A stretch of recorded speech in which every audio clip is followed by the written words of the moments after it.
queridos, paz de Cristo a todos vocês.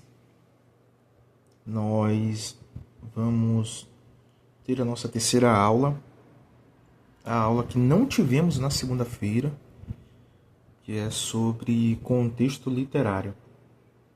Eu fiz um slide específico para isso, um conteúdo específico para isso, porém eu pensei que esse assunto poderia ser dividido em diversas partes para facilitar a compreensão de todos os alunos.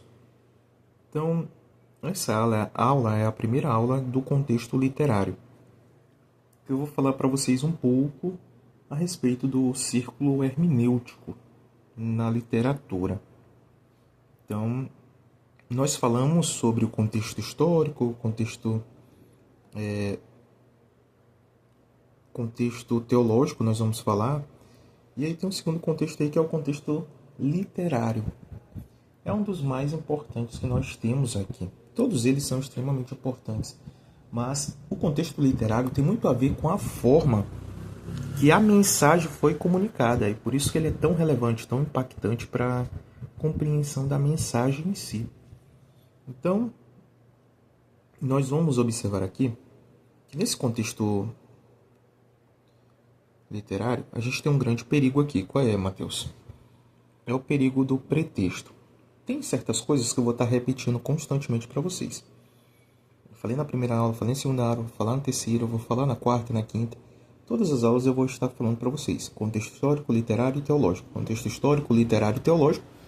E além disso, eu vou falar sobre o perigo da gente interpretar o texto de maneira equivocada, né? O famoso pretexto.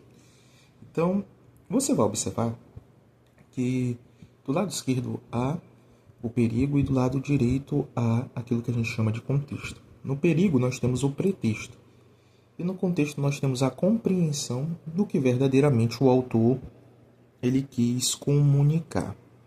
Então nós temos aqui um sério perigo, sérias práticas que nós observamos na igreja semanalmente, que é dos textos isolados como provas independentes que distorcem completamente o sentido original daquilo que o autor queria comunicar. Então, o sentido pretendido, que significa dizer o que o autor queria comunicar, é qualquer passagem que permanece coerente com o fluxo do contexto literário em que ocorre. Ou seja, existe uma cadeia de pensamentos dentro do texto bíblico que eu e você nós não podemos ignorar de jeito algum. E muitas vezes, por ignorar essa cadeia de fluxo de pensamentos, é que nós vemos aqui diversas interpretações equivocadas e interpretações, muitas delas, bizarras. Então, por exemplo, Salmos de número 14, verso 1. Se você ler esse versículo e tirar uma frase de maneira isolada, você vai chegar à conclusão de que Deus não existe, por exemplo. Porque, de fato, isso está no texto. Mas o que isso quer dizer? O que o salmista queria transmitir quando ele escreveu isso? Para eu compreender o que ele queria comunicar, eu preciso levar em conta o contexto. Porque o que é o contexto? São todas as informações que vêm junto ao texto. Por isso, com o texto, contexto. Contexto é equivalente à soma de com mais texto, né? São todas as informações que vêm junto ao texto. Se você tirar uma frase de maneira isolada, se você retirar o versículo também do contexto, você pode criar qualquer tipo de distorção doutrinária que você quiser, porque você já tornou a frase ou o versículo autônomo. E esse é um perigo muito grande. Então, Salmos de número 14, o ateu pode chegar e dizer, olha aí, viu? Até a própria escritura diz que Deus não existe. Mas se você for analisar o contexto, você vai observar que a frase anterior, ela diz o contrário, né? Diz o tolo no seu coração. Então é o tolo que diz. Não é aqui uma... dentro do contexto, a gente observa quem verdadeiramente disse. No pretexto... que não leva em conta quem foi que disse. Então isso é um grande problema, o grande perigo. Então diz o tolo no coração: Deus não existe. E então o autor continua: corromperam-se e cometeram atos detestáveis. Então ele está descrevendo aqui o tolo, as palavras do tolo, as ações do tolo. Então, quando eu tiro essa frase de dentro do contexto, eu tenho um pretexto para dizer o que eu quero. Quando eu coloco a frase no seu devido contexto, eu tenho a compreensão correta daquilo que o autor queria comunicar para aquele público. Então nós temos aí essa famosa tríade, que eu creio que vocês nunca mais irão esquecer, porque eu friso ela constantemente aqui, que ela serve como um guia, como uma bússola para nós que estamos navegando aqui nas águas da interpretação bíblica. Qual é, Mateus? História, literatura e teologia. Contexto histórico, contexto literário e contexto teológico. Então, eu coloco aqui a história como se fosse a âncora, porque é o solo, é o contexto cultural onde a revelação ocorreu. É lá naquele momento onde Deus se manifestou. É naquele momento em que Deus ele tratou com o seu povo. É naquele momento em que o autor escreveu e transmitiu aquilo que o Senhor queria falar-lhes ao coração. Então ocorreu na história, num ponto específico da humanidade. Então é o contexto histórico-cultural. Nós não podemos ignorá-lo. Na verdade, ele é a âncora porque nos faz entender como é que o Senhor falou naquele período. E também nos faz refletir como é que o Senhor falará hoje aos nossos corações. Em segundo lugar, você tem aí a ponte. A ponte é a literatura. Tem a ver com diversos assuntos que nós vamos abordar ao longo dessas aulas. Então, você vai observar que a literatura envolve a forma do texto, envolve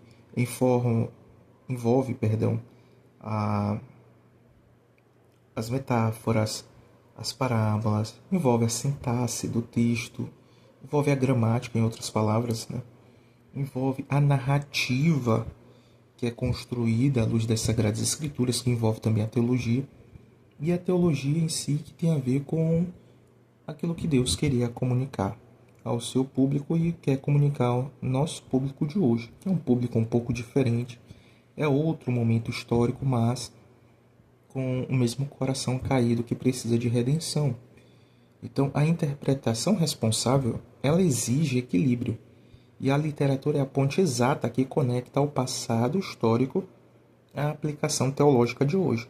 Então, nós estamos aqui nessa ponte, que tem a ver com a mecânica do cânon, que são todos os livros das Sagradas Escrituras, os gêneros, o campo semântico e tantas outras coisas que nós vamos ver ao longo da caminhada.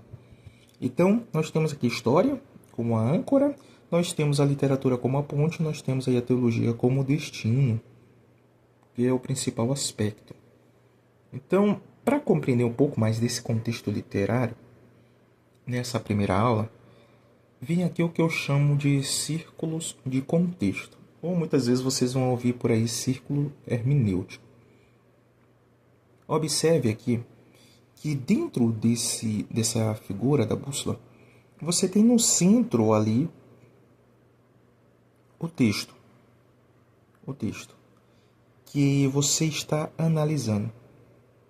Logo após esse texto, você tem o contexto imediato, que é essa parte mais brilhosinha, que é o contexto imediato. Mateus, o que é o contexto imediato? Anote isso para você nunca mais esquecer. É aquilo que vem antes e depois do texto em que você está analisando. O contexto imediato é o contexto que vem antes e depois da passagem que você está analisando. É evidente também que a passagem que você está meditando é o contexto imediato, como por exemplo do Salmo 14. Você pega a frase isolada e diz assim, não há Deus. O tolo então sai por aí dizendo aí, viu? Até a própria Bíblia diz que não há Deus. Mas se você pegar o contexto imediato, que é onde o versículo está inserido, ele vai te descrever que é o tolo que diz no seu coração e que não há Deus, e que ele anda de maneira errante, de uma maneira que não agrada ao Senhor.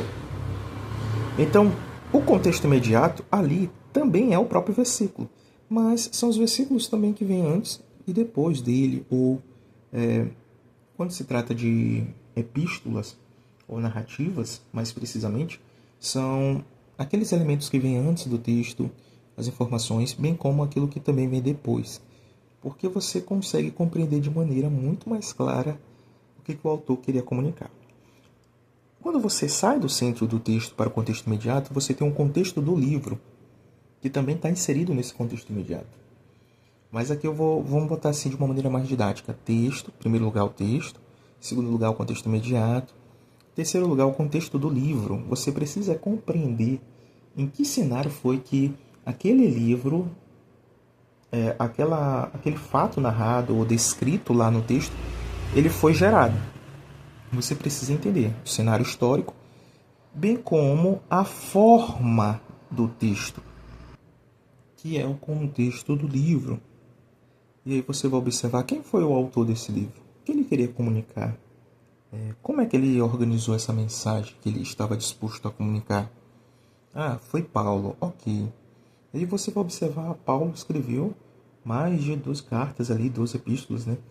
3 epístolas no Novo Testamento. Então, tem alguns termos que Paulo repete.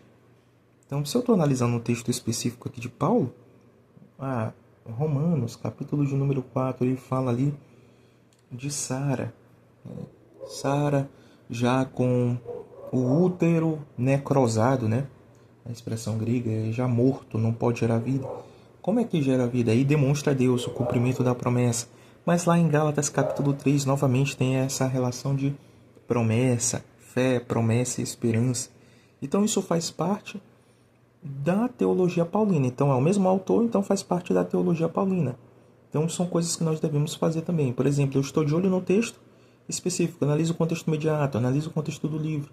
Analiso, em quarto lugar, onde esse autor trabalha, esse mesmo autor trabalha em outros escritos, esse mesmo assunto.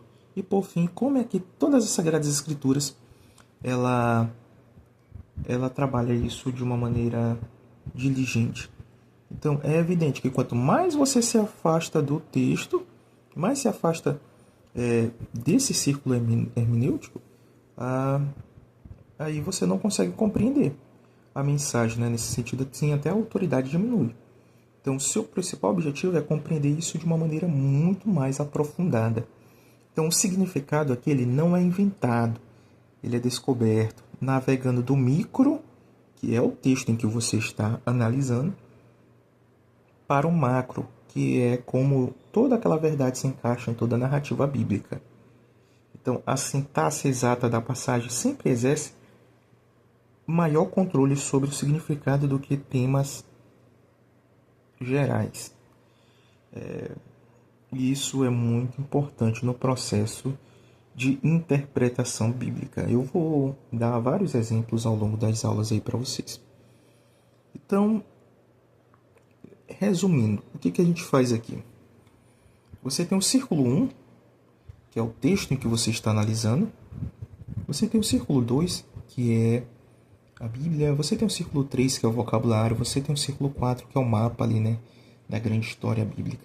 Então, no círculo 1, você está analisando uma passagem específica. Aí você vai dar um zoom, né? O que o autor acabou de dizer e o que ele vai fazer na frase seguinte, que envolve ali o contexto imediato. Segundo lugar, a mensagem inteira, né? Qual é o tema principal desta carta? Por que ele escreveu isso? Que aí tem a ver mais com o contexto do livro e que todos nós devemos saber. Afinal de contas, quando alguém antigamente, né? Hoje nem tanto, mas quando alguém escrevia uma carta, ele dizia de fulano para ciclano. E aí colocava o local e tal. E quando a carta chegava na casa do indivíduo, ele não lia a metade da carta, ele lia a carta toda para compreender aquilo que o seu amigo, a pessoa amada, queria comunicar ao seu próprio coração.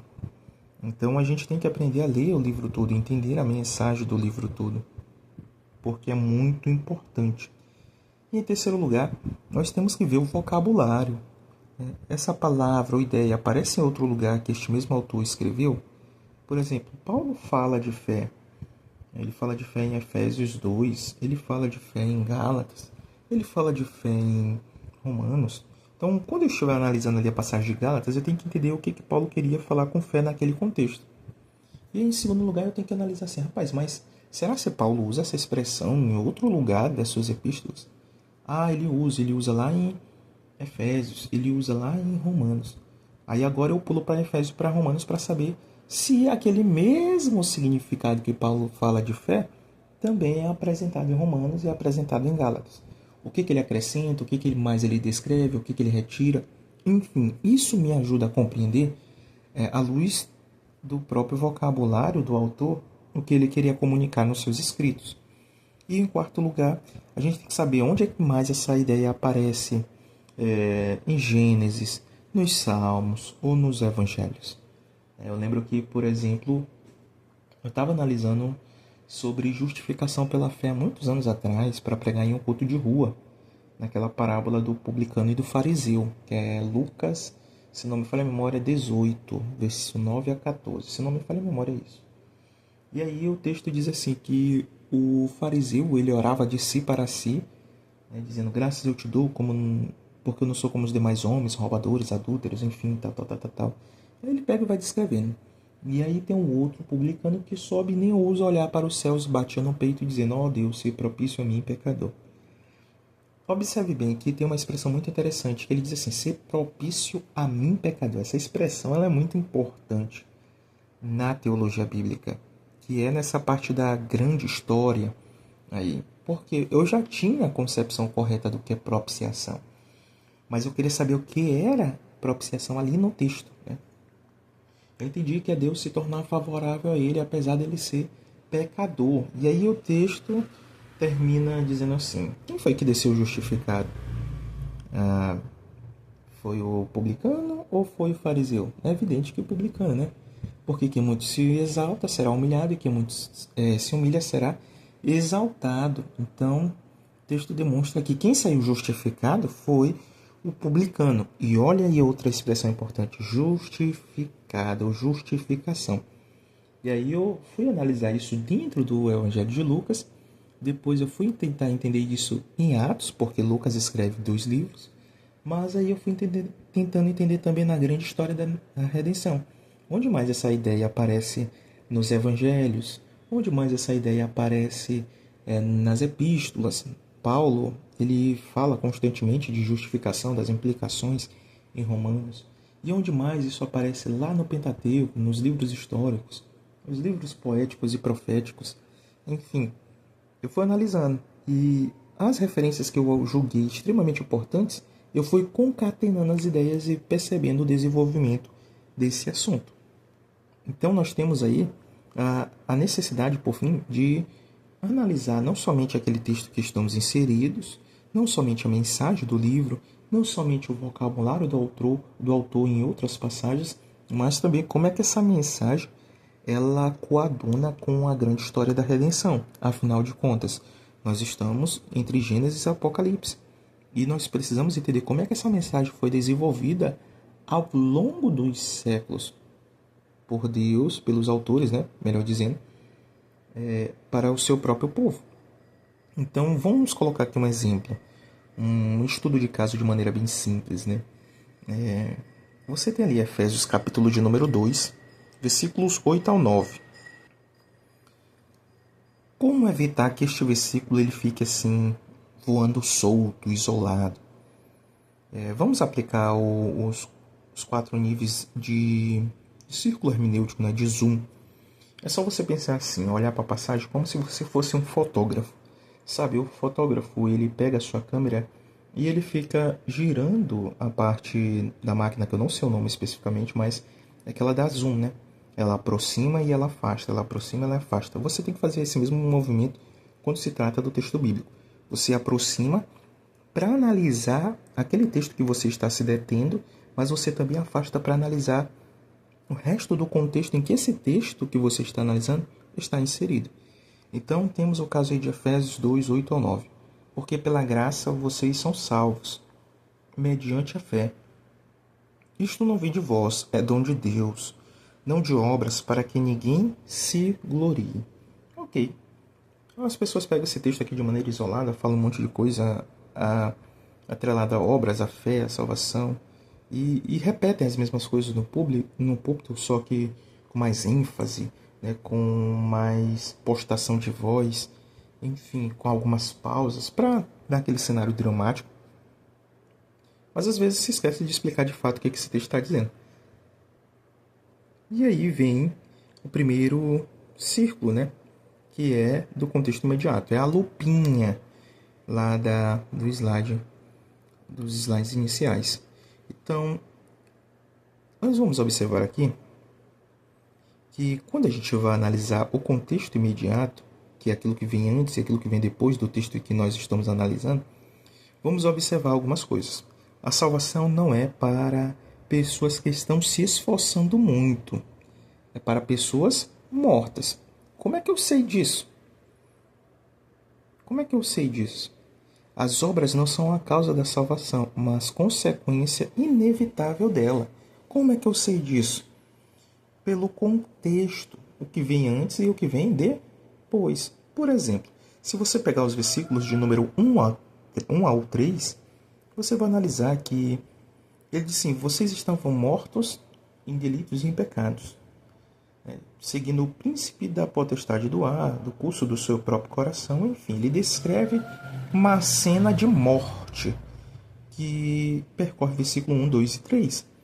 E aí você vê, observando que a partir do versículo 4 ao 7, você tem uma intervenção divina, né? Mas Deus, eu estou analisando aqui o texto bíblico, mas Deus, que é riquíssimo em amor, com muito amor que nos amou, nos deu vida juntamente com Cristo. Enfim. E aí ele descreve que, apesar desse cenário, dos versículos 1 ao 3, que é um cenário de morte, você tem ali uma intervenção divina nos versículos 4 em diante. E aí ele descreve como é que isso ocorre, nos versículos 8 e 9. Isso é uma salvação pela graça, é uma intervenção divina, isso não vem de vós, é um dom de Deus. E então o versículo de número 10 descreve aí que você que foi salvo por esse Senhor, pela manifestação do amor de Deus, por intermédio de Cristo Jesus, você também já teve obras, na verdade, né? Já tinham obras preparadas para que você pudesse viver nelas. É isso que diz o versículo de número 10. Então você tem ali uma intervenção divina nos versículos 4 ao 9, mais precisamente 8 ao 9, que é o texto que nós estamos analisando. E o versículo de número 10 ali é a consequência dessa salvação, que nós fomos criados para boas obras. É uma consequência inevitável de quem é salvo. Então, nesse sentido, eu descubro aqui que a salvação não é para pessoas que estão se esforçando muito. Nunca foi. Aqui o texto deixa muito claro isso. É para pessoas mortas espiritualmente. Então, as obras não são a causa da salvação, como muitos alegam por aí, mas consequência inevitável dessa salvação. Então, passando por esse círculo 1, onde eu entendo o contexto, vem o segundo aspecto, né, do círculo hermenêutico. Qual é? O contexto do livro. Então, eu sei que é o livro de Efésios, porque é a passagem que eu estou analisando. Se eu não souber isso, é difícil. Mas, poxa, tá lá, Efésios 2, 8 e 9. Então eu tenho que analisar o contexto de qual livro? Do livro de Efésios. Então eu tenho que analisar qual é a mensagem de Efésios. Qual é o propósito da escrita de Efésios? O que Paulo quer transmitir à igreja de Éfeso? Isso que é muito importante. Então, a passagem aqui, ela está naquilo que eu chamo de dobradiça exata entre doutrina e prática.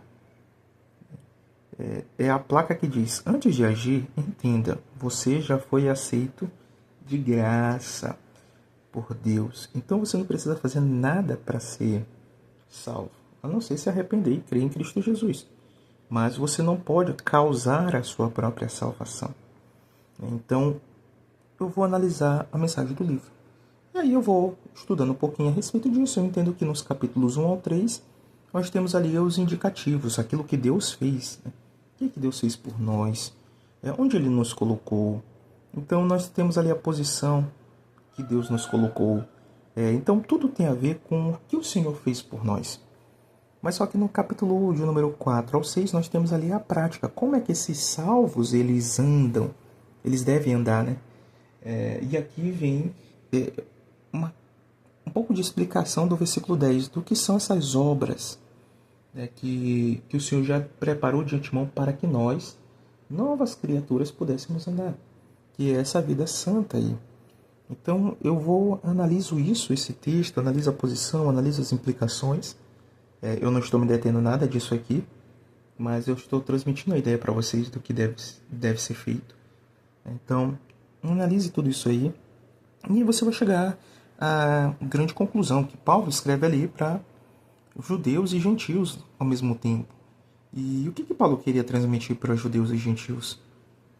Paulo escreve para judeus orgulhosos das suas alianças, das promessas, e os gentios que muitas vezes são desprezados, né? E aí ele demonstra que a graça é o único terreno comum capaz de unir pessoas que nunca se uniriam naturalmente. Então, judeus e gentios, eles jamais seriam unidos por qualquer tipo de aliança humana. Tinha que ser uma aliança sobrenatural mesmo, que ocorre através de Cristo Jesus. Então, aqui a gente entende que a mensagem do livro tem a ver com essa nova humanidade em Cristo Jesus. Essa é a teologia central de Efésios. A nova humanidade em Cristo Jesus. Então, Deus fez isso por intermédio de Cristo e Ele tem um padrão para essa nova humanidade viver. E aí vem o terceiro círculo hermenêutico. Qual é? O zoom no autor. O jeito de Paulo falar. A gente vai perceber que quando Paulo fala de obras ali, como consequência da salvação, não é a primeira vez que Paulo está tratando sobre esse assunto. Não é uma ideia isolada. Na verdade, é uma espinha dorsal da teologia de Paulo. E ele nunca mistura essas duas categorias. Ele descreve o que são obras e ele descreve ali o que é a graça. As obras têm a ver com a ideia pelo menos na nossa tradição ocidental protestante, as obras aqui têm a ver com a ideia de esforço humano, mérito humano. Né? Então tem a ver ali com um salário. É um pagamento que é merecido. As obras é algo que você faz, então você tem ali um salário merecido. Era muito comum isso na época, até hoje, né? Então você trabalha, faz o seu serviço, e geralmente no fim de um mês, ou no início do mês, o indivíduo que te contratou, ele paga pelo teu serviço. Então é um mérito teu. Você está recebendo porque você fez algo. Então, em Gálatas 2,16, o homem não é justificado por obras da lei, mas sim mediante a fé. Então, obras não é a primeira vez que aparece nos escritos paulinos. Já está lá em Gálatas, está lá em Romanos, está lá em Colossenses. Enfim, você vai percebendo que existem várias passagens dentro dos escritos paulinos onde esse tema é abordado. E você vai estudar um pouquinho dessas passagens, que são textos correlatos, aquilo que nós vimos no método OICA, e você vai enriquecendo então a sua explicação, a sua aula, a sua pregação. Mas observe também que existe aqui a expressão graça. Então a graça ela tem a ver com presente. Muitas vezes nós dizemos é um favor imerecido. Enquanto as obras é um pagamento por aquilo que nós fizemos, a graça ela é uma manifestação da parte de Deus para com o homem que nós não merecemos. Então, as nossas obras, na verdade, eram obras pecaminosas e o salário do pecado era a morte. Esse era o tipo de merecimento que nós deveríamos ter. Mas Deus, que é riquíssimo em amor, como diz Efésios 2,4, Ele nos amou e nos deu vida juntamente com Cristo. Então, ele vai concluir nos versículos 8 e 9, que são os versículos que nós estamos olhando, ele vai dizer isso assim: mas é pela graça sois salvos. Então, a gente é muito simplista em descrever o que é graça. O que é graça? É um favor imerecido. A gente não... Por que a gente diz isso assim de maneira simplista? Porque nós não conseguimos em nossa linguagem humana, de fato, encontrar vocabulário, palavras, expressões que consigam captar a essência dessa ação divina. A gente não consegue, porque está além de nossa compreensão essa manifestação graciosa de Deus.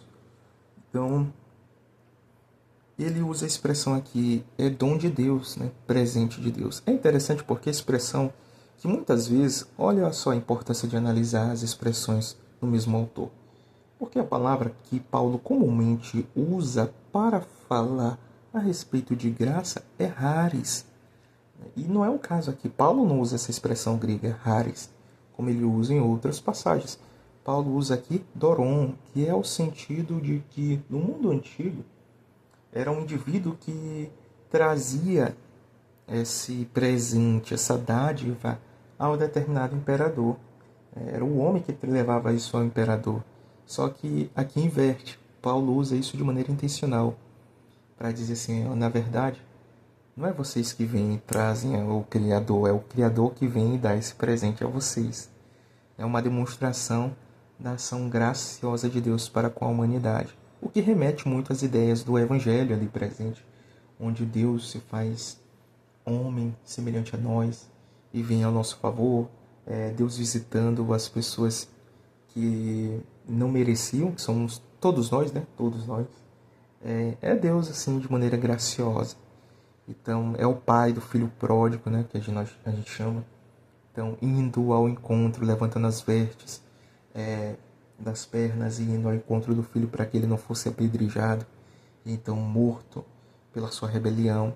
Então tudo isso é uma ação graciosa do Senhor, é um dom gratuito. E aí, onde é que apesar dessa expressão não parecer propriamente dito, mas aonde é que a ideia aparece em Romanos, capítulo de número 5, você vê isso em Gálatas, perdão, você vê isso em Romanos 11, né? Se é pela graça, já não é pelas obras. Do contrário, a graça já não é graça. Veja só a importância de estudar o autor e as expressões que ele utiliza em seus diversos livros, né? E em quarto lugar, como é que isso se apresenta assim em toda a escritura, na grande história da redenção? Porque isso aí não é novo. Isso não é novo. Essa ideia aí de Deus gracioso, de Deus operando por intermédio da fé, de Deus manifestando ali esse presente para com a humanidade, isso não é novo. Porém, a gente entende aqui que o clímax é fruto de uma longa narrativa milenar sobre a insuficiência humana de salvar a si mesmo e a provisão divina em resgatar pecadores como eu e você. Então nós temos isso aqui. Por exemplo, você tem Gênesis capítulo de número 15, versículo de número 6. No caso de Abraão, que ele não fez nada, apenas creu, e o texto diz, e isso foi imputado como justiça, ou creditado como justiça. Abraão não fez nada para que pudesse ser justificado, a não ser mediante a fé. Você vê isso em Isaías 64, verso de número 6, daquela poderosa oração de Isaías do capítulo 63 ao 64, onde ele pede para Deus se manifestar novamente, para que Deus pudesse intervir no curso caótico da nação de Judá e das nações ao seu redor, crise política, econômica, moral, social, espiritual. E aí Isaías olha para o passado e fala assim, Deus, faz de novo. Se tu fendesse os céus e descesse novamente, os inimigos temeriam diante da tua presença, né? E nós ficaremos felizes, nós nos regozijaríamos com a tua gloriosa salvação. E aí Isaías vai dar duas metáforas, né, dizendo como é que está o povo diante do Senhor. Porque não basta orar por avivamento, tem que confessar os pecados, né? E ele descreve lá a primeira metáfora de todos nós somos como leprosos, né? Que é a mesma ideia do capítulo 1 de Isaías. Da planta do pé até ao fio da cabeça ali só chagas e contusões. Não há nada bom, não há nada que preste.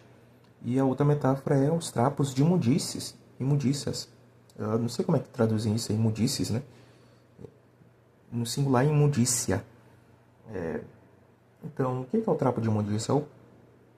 É o pano do período menstrual da mulher. e eles não tinham absorvente na época. Então, os melhores atos de bondade, do povo é como esse trapo de imundícia. Então, duas metáforas para descrever o estado espiritual de Israel diante do Senhor. E aí vem aquela ideia, né? E aí, o Senhor não vai intervir? E dentro da narrativa de Isaías, você tem a expectativa ali do servo sofredor que vem intervir. E o pessoal precisaria apenas crer, apenas esperar, apenas confiar na promessa que Deus havia feito aos seus antepassados. E então chega Jesus aí, em João capítulo de número 6, versículo 28 e 29, e alegando que a obra de Deus é esta, que criasse naquele que ele enviou. E aí você vê a necessidade da fé ao longo da caminhada para sermos salvos por intermédio de Cristo Jesus. Então, essa ideia está presente em toda a narrativa bíblica. Em toda a narrativa bíblica. E nós deveríamos levar em conta.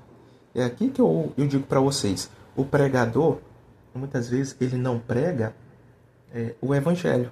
E esse é um problema que eu percebo constantemente. A pessoa até se esforça para pregar o texto ali, fala algumas verdades do texto.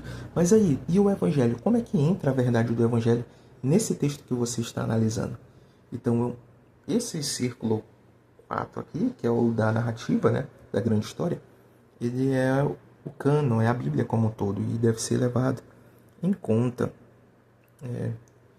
Você tem aqui, por fim, então, a síntese hermenêutica, que é a arquitetura aqui do significado. Resumo didático: quando somamos os contextos, o versículo deixa de ser uma frase de efeito isolado e se revela como uma estrutura teológica inabalável. Então você tem um círculo imediato, que é a graça, a ressurreição no meio do caminho da morte para as obras.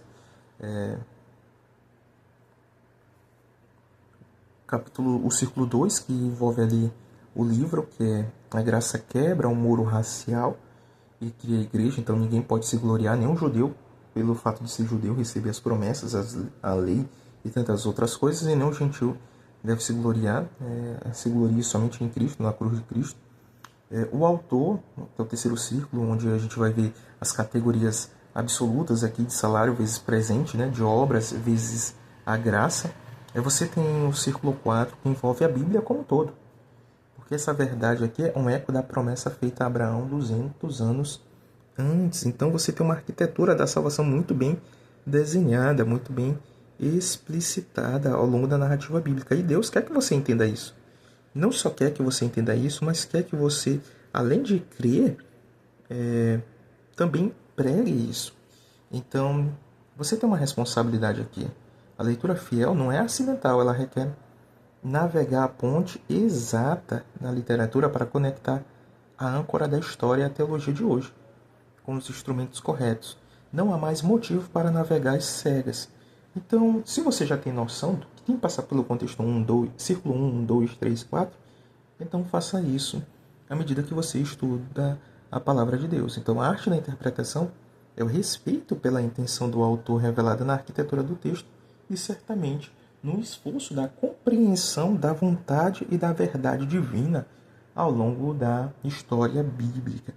Portanto, assistam esse vídeo várias e várias vezes, porque é assim que você consegue assimilar o conteúdo aqui ensinado. Que Deus em Cristo Jesus abençoe vocês, e qualquer dúvida é só perguntar no grupo.